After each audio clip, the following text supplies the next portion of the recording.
some of our panelists were a bit better prepared for this than some other businesses around the world, potentially. But either way, hopefully they can shed some light on the best ways to survive and make money during a time of crisis. So I'll do a quick introduction, then we'll get straight to the discussion. So immediately on my left, we have Jan Clausen from Factory 92, a Hamburg-based PR agency who has represented Kraftwerk and Katy Perry, and you've assisted with festivals, and I think you contributed to this festival as well. Yes, we're supporting the Ukraine as a focus country here. Excellent.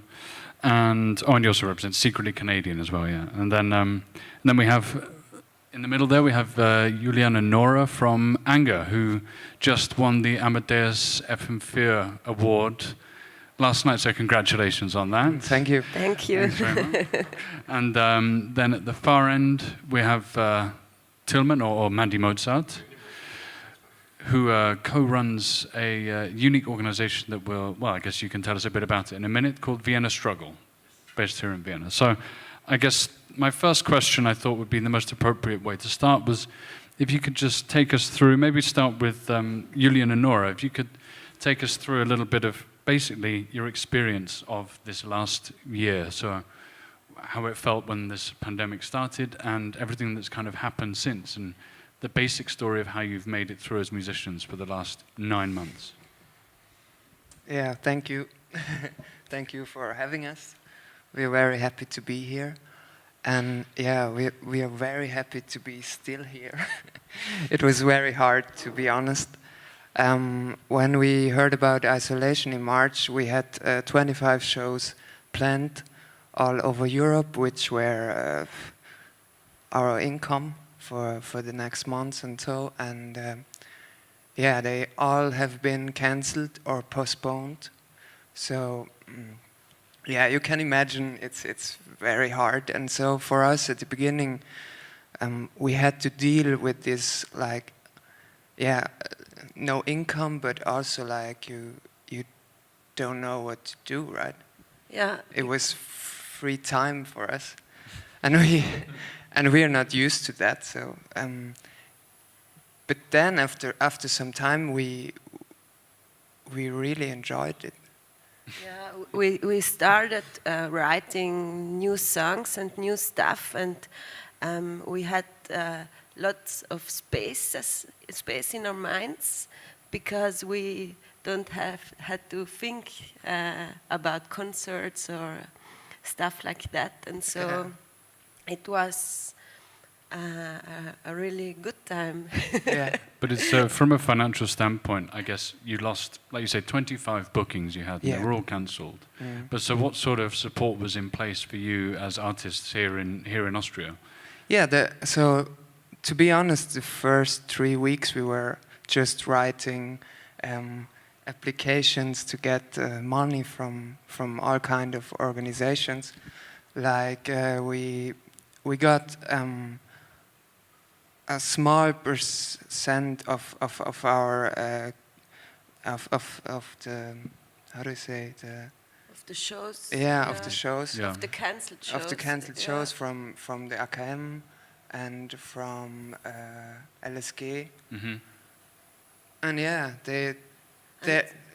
yeah, and support from the city and from the government. And yeah, and also from the Austrian Music Export, because we actually would have been the focus act of this year, but yeah.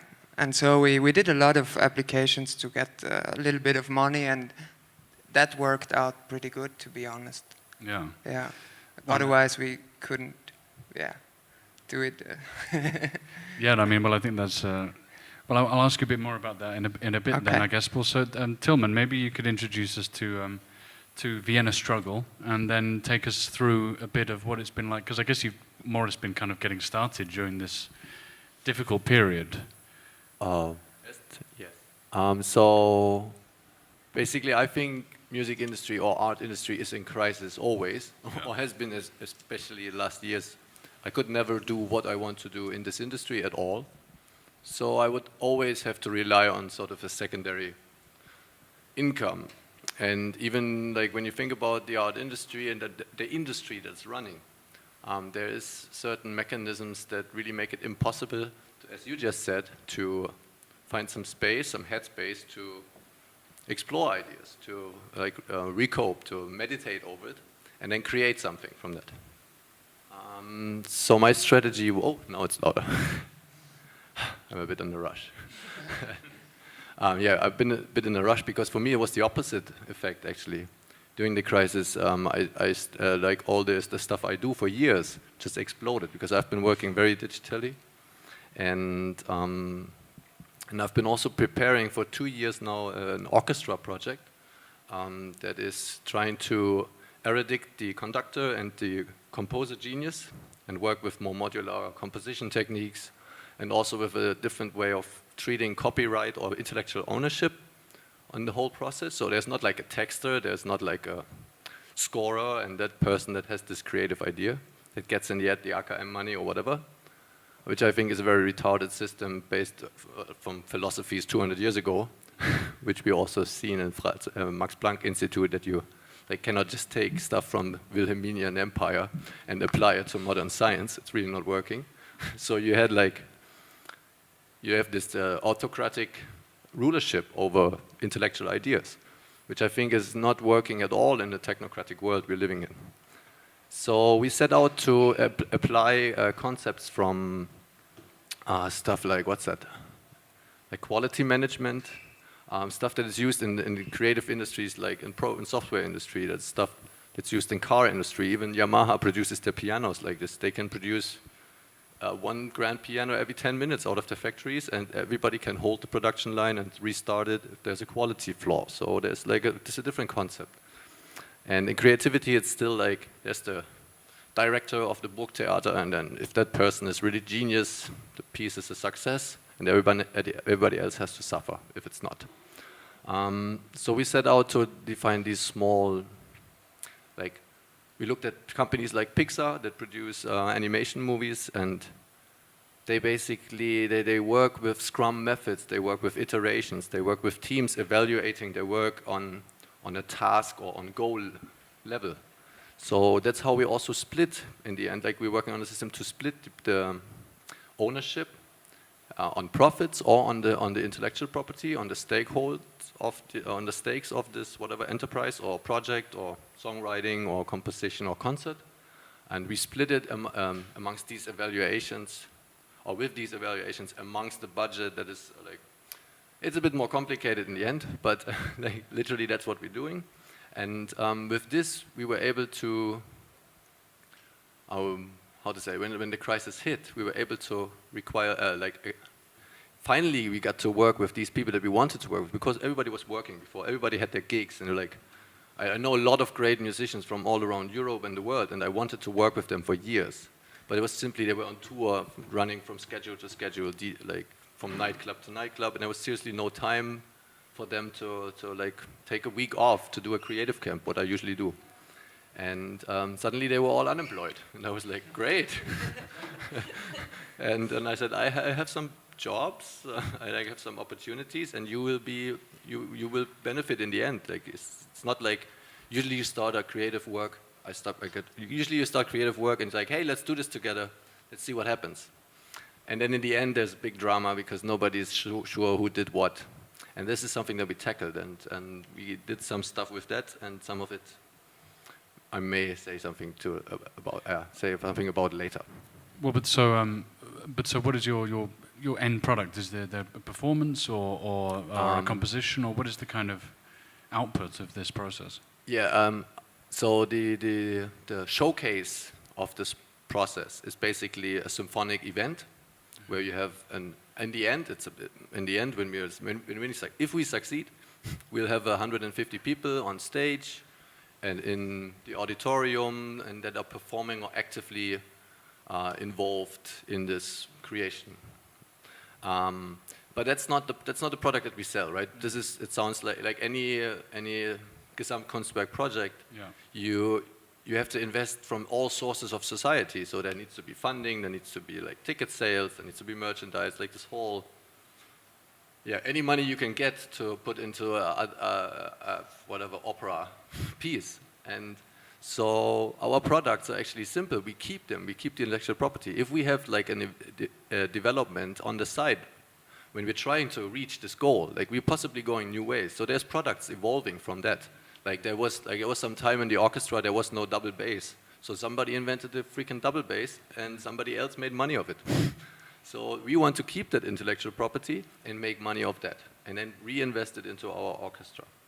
So basically products we have right now is of course the sharing system. We also consult people on it. Yeah. And we're also doing some streaming technology. We do software tools for video. We do software tools for audio. So like we don't know where it's going to go, but we have a process in place to. Yeah. Also, one way to survive is to survive the struggle. To recreate the entire system. That's one method, I suppose. Then, and I suppose Jan. So, as we alluded to before, I mean, you've assisted with PR for artists and festivals and so on, and clearly everything got cancelled, I suppose. What was the last 9 months or so like for you? I think it started in March. So we were just in the process to hire new people because we had a lot of great festivals coming up. So we were working for Sigurd, Roskilde. There was also a new one, Electric Castle, and we had amazing tours like Rammstein, Massive Attack was supposed to come, and a lot more. And then in the March was already clear by the end of March. Okay. There will be no festival really, and even the fall might be really tough. So we canceled our interviews, and we start working with the small stuff, and of course we did also a lot of application and try to find a way also to get money, because for us it was a little bit more complicated because we are not a booking agency and we are not an artist, so we are something between as a communication agency. Sometimes we just got forgotten in the fundings, so we just got more in the non-culture system for fundings. But actually, we also noticed that we are in a really happy position living in Germany and getting a lot of options to still get some work or get some fundings and some get at least some money so that we are not hungry or still have a flat and stuff like this. So what we tried is also that we had much more time without the festivals and the tour PR, and so we focus more on the recording side. So we still doing, or we already did a lot of recording PR for a lot of labels, a lot of indie labels like Sub Pop, Secretly Canadian, Grönland, or also for Ink Music in Germany, for example. So we spoke a lot with the labels and make a plan. How can we release and maybe just synchronize the digital release with the album release? So we try a lot of stuff because there is of course a process which has started really quickly from still being kind of old school in the German way. We're still having CDs, we're still having the outlets and etc. And of course the UK and the American artists already got this 4 weeks process releasing stuff, and the radio is much more slower. So it's kind of still chaos with timing-wise. Sometimes if UK artist releasing a new singer, the radio just picked the last one because that was in their time frame and stuff like this. So this is still a work in process, but we have to figure out what's the best timing and the new timing. So there's new stuff coming up in Germany, how we work. And then we also try to find ways to support export offices. So we're working a lot on conferences and also on the political communication for music export offices. And normally we're having the showcase festivals or on festivals or even like on Waves, we're having like helping the Ukraine to find some business partner or some media partners. So we talked to a lot of our friends in the export office, how can we help you and what can we do? And we came up with a solution that we're trying to get the bands who should have the breakthrough this year to support them and try to bring them to the media as a country special. So we did that also for Austria. I think you were part of it as well. So we sent it out to the German radio, to the German media, that the media can explain about the country, about the scene and about the new acts, but also like trying to get rotation, like also the normal stuff, getting some media feedback or some reviews, etc. pp.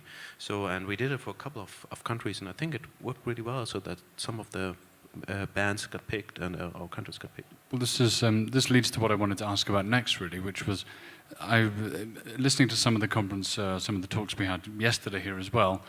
It feels to me like there's an increasing generational divide in the industry. There's all these older people and more experienced people who their way of working in the music industry was disrupted 20 years ago or 15 years ago, whereas here we have kind of, you know, more people for whom the current landscape is the only way you know, you're digital natives and so on. And I just thought that it would be interesting to hear what you think are the modern priorities when it comes to working in the music industry. You know, like you say, radio play. I mean, I'm not sure to what extent this is the most important tool anymore. Maybe you could tell us a bit more about what the modern priorities for someone trying to make money, essentially, or to gain ground, gain popularity as a musician are. Yeah, I think it's for our experience at the moment is, or also the experience from before the crisis is that we had a lot of, the radio was really important. So if you got in, for example, trailers or something like this for the festivals, that their sales got higher and stuff like this. But I think the most important media tools what we have now is radio somehow, and of course the print outlets which we still have, which is kind of less, but they're still kind of there for kind of some kind of people. But then of course also to produce content for the right media target. So it's of course it's becoming more and more marketing thing where you have to targeting your audience and etc. And this is of course without the live industry or live shows, which is the other way around. You give people a special feeling on the event, a special evening, where you can buy merchandise, where you can buy a CD because you will remember this evening and stuff like this. And this is all things which are not happened at the moment. So we have to fill in on some other ways. And we noticed that radio is important because they can listen to it and can speak about it, and they are also trying to help new artists. So there's the print media out there. They're more focused on the bigger artists. So there's not, sometimes they giving them not the big chances to develop new artists, but creating content, having like a video, a lot of small stuff, and bringing them to your audience at home. So this is also a way which we had already on the way, but it got much more faster now. Yes, exactly. So what, the social media following and all this, everyone has a lot more time to create content, but also more time to consume it at the moment. Is this what you Yeah, think? yeah, and it's also like it was maybe, as you can say, that was a comeback of Facebook, because also like the people over 30, 40 using social media and so on. Of course, they grew up with Facebook, so they used it much more also for the communication. So that was also like a tool which became much more important for us. Well, so Anga, Julian, and Nora, maybe you could tell us a bit about, as you're new artists, so you kind of have good experience of growing up in the music industry as it is right now. What were the most important steps along the way towards getting your award, essentially? No, yeah, I wanted to say, I think this is a very good point you made. Like, it's all about communications. So if you play a live gig, then if somebody is buying a CD, then it's communicating with you, and that is missing. But we at least try to create that with social media and try to be present. That's the most important thing, I guess. And we get a lot of feedback and reactions, and we invest a lot of time writing back to people and being in like constant communication, I think. Yeah. Well, so do you think that essentially, so the more you put into your social media, you feel you get more back? Yeah, I think it's it's. I also feel that Facebook is coming back, and of course Instagram, and yeah, if you invest and you do like authentic content, which we try to do, because that's basically we put all our lives in there. So yeah. We are real people, and we communicate with real people, and that's how it works. Yeah. We did a lot of streaming out of our living room, and I think people feel that and think they know us a little bit. I mean, we're a small band still, but we're like getting more and more attention, I guess. But and of course, it's everybody got more time at the moment because we don't have to be on tour or there's no live show, so there's more time to create content. And I think will be also the future. So for us as an agency, there will be more future that we helping bands also to create the content and the special aesthetic and everything. So that we just, I don't know, get some pictures and then prepare it for the social media. So that will be some of our promotion communication jobs in the future, or it's already now. But I think it's also the question what we also have to ask is how can we earn money? So of course we see, okay, well, there's a different way of communication and getting attention. That's okay. We're all missing the live industry, but the live industry was also the biggest income for us all. And of course we got in our country supporting from the government or from institution and stuff like this. But it's also like we should put more pressure also that we can earn more money on the recording side, which means seeing, okay, what kind of streaming platforms, how is the deal, and is the deal fair, is it not fair, and how can we get more money out of it. So this is something also for the future if the live industry is not coming back, this kind, and also what we notice is that also the more younger people are already more in the virtual world than in the live industry or something like this. So if you're looking on the age numbers on the festivals, the people were already older to going to the festivals. Yes. So the 20. So when we're just seeing the numbers of tickets, so there's the biggest amount of people is like between 24 and 28 or something like this, and not like 18 to 20, which was like a couple of years or 10 years ago. So being on the festival, so this is also like a changing thing. So where we have to see, okay, that was already in the way, and now everything is more digital, and the kids are staying home, and watching concerts. So and we got and we worked also for like one big online event like Tomorrowland. So they did a digital version, which is much easier, of course, as a DJ and EDM, so to prepare things. But of course, they have also a lot of money, so they work with Epic Games. I don't know if Epic Games is familiar. So that's one of the biggest gaming company who's fighting with Apple at the moment, for example. So and they had like over 1 million paid visitors for this live event. But of course, it was like a game. So it was really amazing, and then they had like a Katy Perry playing on a green wall for a big audience and stuff like this. So there was also like, of course, the other options how for the younger people. So so definitely being open to innovation is very important. But I guess when it comes to a new artist, they're not able to rely on their catalog. I guess in the same way, they're not sitting on a safety net. I mean, what would you say is the most important way to have a safety net? I guess this is based upon what you said about state support is basically really vital. Yeah. So if for the artist development, so there's some different steps. So if you, of course, there's a lot of with Corona and without Corona, there's a lot of possibilities to get funding, to get support, and especially in Austria. So there's for example, a very good export office helping you playing abroad, and then of course you have to be active. It's not only the music, you have to do the communication, you have to produce content, so it's a part of the deal now. So of course, if you have the money, you can get support from an agency who are helping you, but in the beginning, of course, there's no money, so you have to do it by yourself. Yeah. And this is also like we consuming music, it's just music is just a part, but the communication and the view and the content is also important now. Also, Tilman, maybe you could tell us a bit about, you've collaborated with a lot of people, it sounds like, on this project. How has that situation been like? What are your main tips for collaborating during this strange time and digitally and everything like that? Yeah, practically what I found out over the years is that those artists that I like to observe over the years, they somehow survive no matter what. They're like cockroaches, So, well, fucking MP3 CD market broke down. They're like, oh, let's do something else. Let's make tapes again or something like this. Then let's do net labels. And then the net labels are kind of like not working because they just figured out, okay, we can give that shit for free. Bandcamp comes around. So Bandcamp gives you the opportunity to ask a fair price, which is a problem on all these streaming platforms at the moment. That's why we have another product that's called Strudel.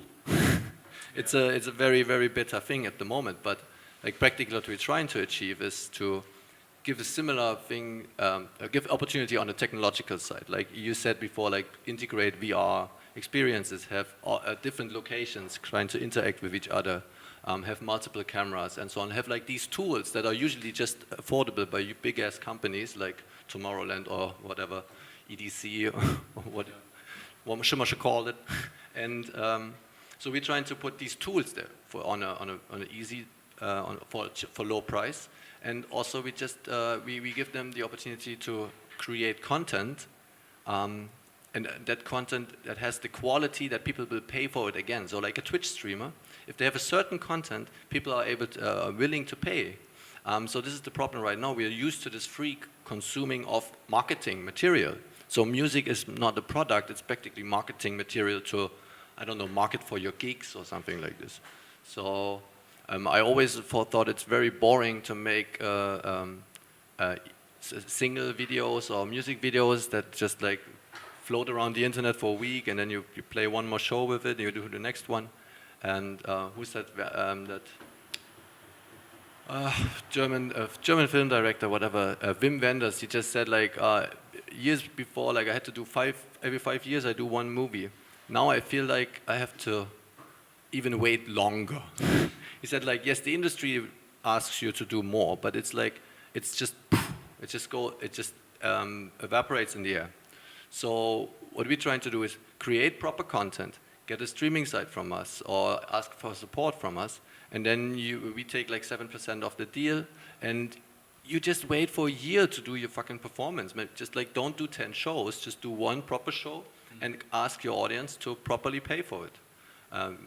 Ask them name your price, like on Bandcamp. This is stuff that like I came up with to support the scene that I really like. Because these artists, they're always like this. They just go out and find something to do, and then they don't play shows. They just they start a Japanese Christmas market in Berlin instead of like playing more shitty shows for 50 euros or for an egg and the plum, the Helge Schneider quote or something.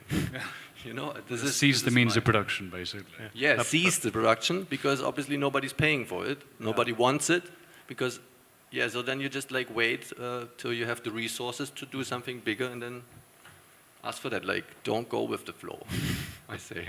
But I totally agree. So that's something we really have to, that's kind of wake-up call. So we have to really think, how can we get money for our content or for our music or for performance? And so it was okay as long as we had the live industry.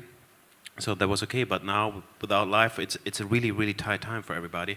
And then, of course, if you really think it, so that like the three majors doing 80% of the whole revenue of the record industry on 2 or 3 platforms, so that's already something wrong if you say it. And there's, of course, like this tiny Bandcamp thing that's boutique, that's, I don't know, it's maybe compared to DIY rough trade distribution in the 80s. So that's, of course, it's like boutique and it's cool, and it's definitely something we should support, and it's important for bands, and also this Bandcamp Friday and stuff like this. So that's really, really good ideas. But it's also another way. It's an intellectual base. It's not just like a smaller market share, you know. Yeah. But it's also like a ground for ideas to develop. And so, like, I don't know, big industry doesn't really innovate a lot. They just milk or rerunning the same program. Yeah, well, I've seen like Smashing Pumpkins in Seoul, and they're playing the show. Everybody's like with their lighters, la, la, la. And then at the end of the show, everybody's like encore, encore, and then they turn around and they improvise for 20 minutes. The whole fucking stadium left. So there's something wrong. I mean, it's just, I don't know, I can't live it. No platform for innovation. Well, so something that interests me, I mean, I'm from the UK, so this is something that I've always found interesting here in Austria, is this ability to fill in a form, to make an application, and then get some support from the state, which even during these times in the UK, people have started to get funding. But I think this is a very important topic, I think, and I think it'd be interesting to hear about what you think about the system, what the flaws are in the system, and if it's accessible enough. So maybe you guys, if you could explain a bit about how it works and how accessible it is. Do you think it's fair Yeah. as well?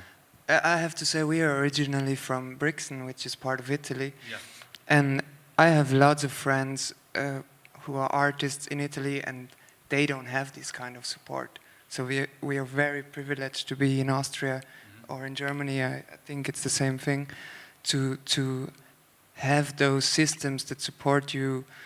For example, we get now support from Künstlersozialversicherungsfonds, which helps us to get at least to the end of the year.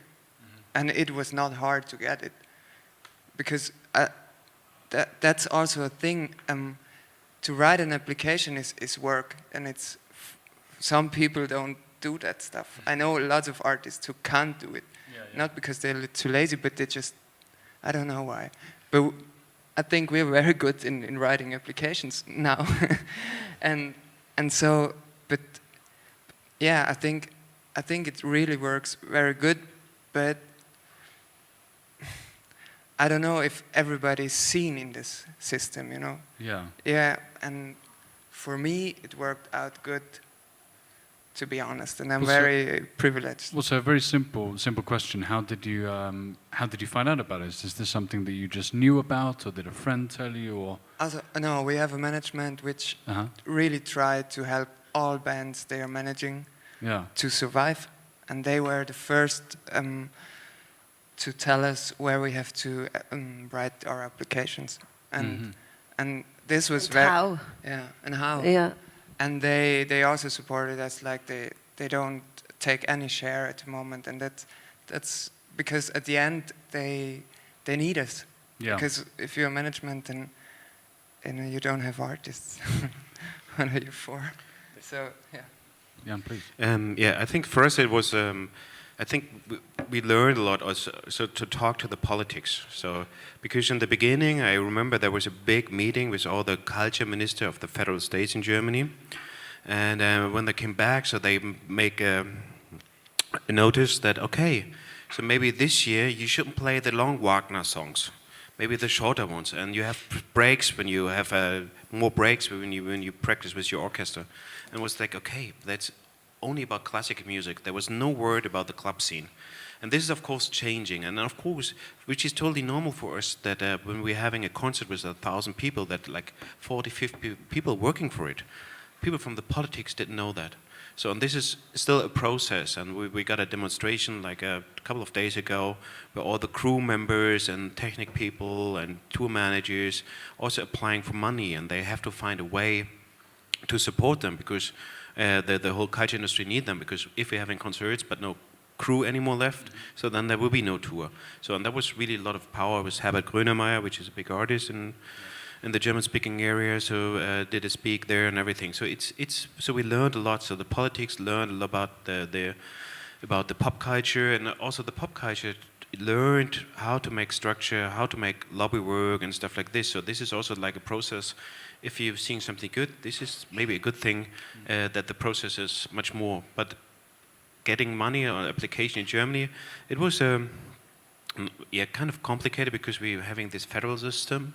So it's not a nation. Sometimes you got nationwide money. Sometimes we got money from the Hamburg government, and then of course we noticed that some people got something in Hessen and or in Berlin. So it was kind of different from the different situation. But all in all, I think it was okay. So there's sometimes they put up a funding with 25 billions, where you just can have your office cost without the rent for the office, and without the loan for the people. So, but there's nothing really left then from a PR agency, because that's the most important or the expensive things. So we got like 2,000 euros for our copy machine then.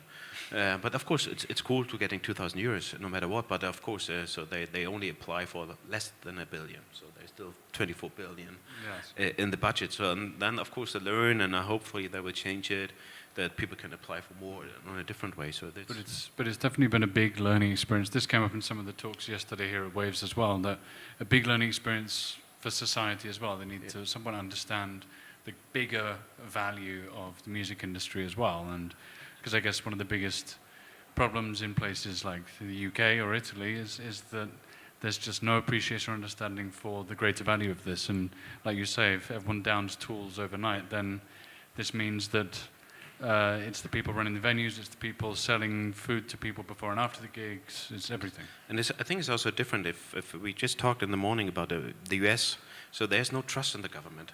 So they raising fundings and everything. But of course, a lot of big agencies fired a lot of people there as well. So, but in Germany, all the big booking agencies, and so they still have their stuff.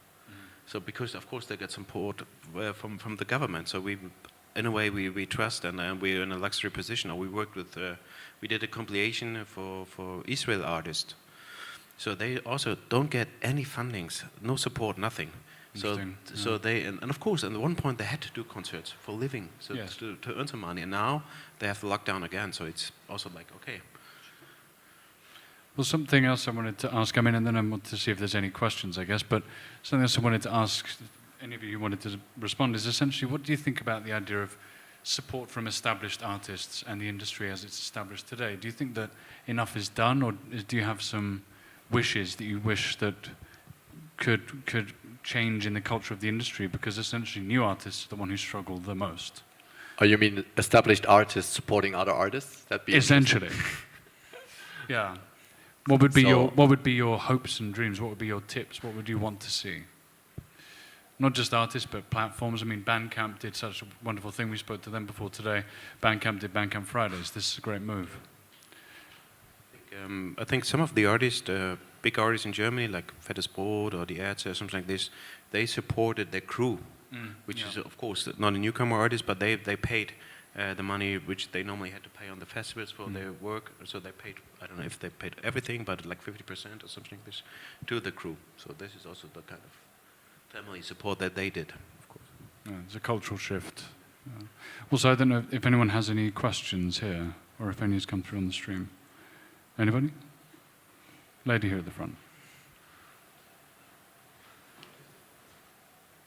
So, as you mentioned, I just want to follow up, with this like governmental, support and all this stuff, because like in general, like I can't say that people like usually love their government, and like how independent artists you are if you are dependent on the government to help you out in the situation. But also, I think, and my point is that I think our game should be more like educating the public and our audience and our fans about how difficult is it to be an artist, what type of expenses we have, and build kind of empathy towards us and raise the money from them, from our fans, instead of the government, and be more independent, because, I think like we are all doing this for the fans and for the art and for the music and, I mean, for the entertainment, whatever, you imagine by entertainment in your position. And I think this is usually missing in the Czech Republic, mostly, that we don't really, I come from the Czech Republic, we don't have that type of like connection between the public and the audience and the artist, and we always just say that the government needs to deal with that, while I think we need to like do this like more of a support system between us and our audience to like let them know that we are in troubles and be more verbal about it, the same way as they do it in the US, while they do fundraising. And this fundraising is not made by governmental entities. It's made and organized by people from the music industry, by the artists, to help the actual scene. So I think that could be another, alternative way of helping each other, and also like building more of this community feeling and empathy, which at the end is better for all of us, the artists and the audience, than like relying on the government to help us, because it's always questionable. I totally agree, but I think it's also like that we have to see how on the recording side, we have to talk to the streaming platforms to get fair payment and stuff like this. So they should be to get more money. So Bandcamp, for example, it's just it's a boutique thing. It's cool. So, and this is the right way to treat artists fair. But if we want to have more education and know how to support us ourselves, so we have to get the platforms who's paying us fair, or be transparent at least, saying, okay, this is the shop where I like to sell my music or not, and stuff like this. And at the moment, the options are really small to sell music. Please. Support each other.